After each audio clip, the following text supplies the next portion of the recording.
ஒரு க்யூட்டான விஷயங்க உங்கள்கிட்ட கண்டிப்பாக காமிச்சே ஆகணும்.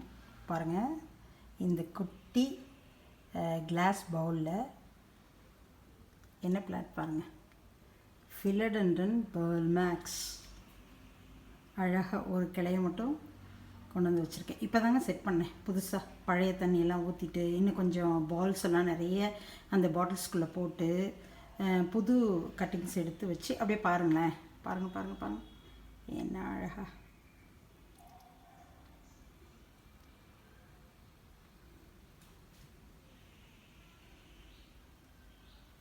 இங்கே பாருங்கள், இந்த இடத்த பாருங்கள். வா, சொர்க்கலோகம் மாதிரி இருக்குங்க. என்ன அழகாக க்யூட்டு பேர்ல் மேக்ஸ். அப்படியே வாங்க, அப்படியே வாங்க, இந்த பக்கம் பாருங்கள்.